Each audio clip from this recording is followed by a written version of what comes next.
Have you got the gift of the gab?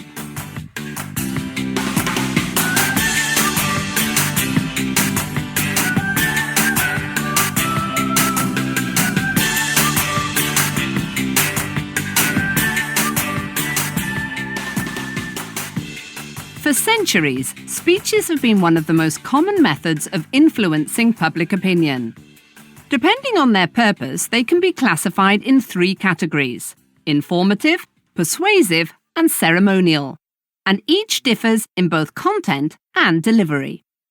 Informative speeches aim at presenting useful or important information on a specific topic, at a conference, for example. They contain a lot of in-depth descriptions, and are delivered using more neutral, matter-of-fact language. On the other hand, a persuasive speech intends to convince the listeners of something.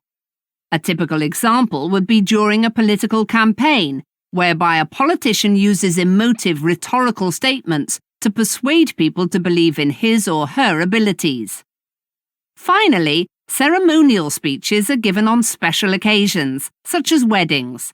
They are typically light-hearted and often use humour and anecdotes in order to entertain the audience and celebrate a person or achievement. To understand what makes a successful speech, it is important to look at the commonalities between them. Firstly, they have a particular audience in mind. To appeal to a group of people, one must convey a message in a way that resonates with them and encourages them to adopt a receptive mentality. Secondly, an effective speech follows a logical progression from one point to the next. If an audience cannot understand how a speaker arrived at their conclusion, they will be unlikely to draw that same conclusion.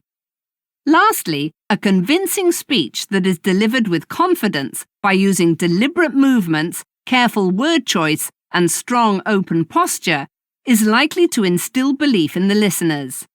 In order for an audience to accept an idea, they must first see that the speaker stands firmly behind it.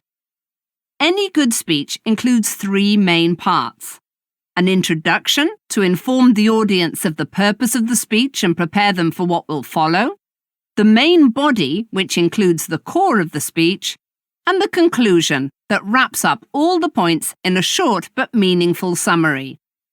A great number of speakers spend most of their time researching, drafting, and redrafting the main points of their speech, overlooking the value of a powerful opening and an equally strong closing.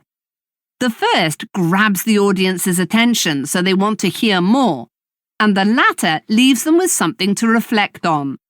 So, they should be dramatic, memorable, and always related to the theme of the speech. A combination of well-organized quality content and poise is the key to a successful speech. After all, it's not what you say, it's how you say it.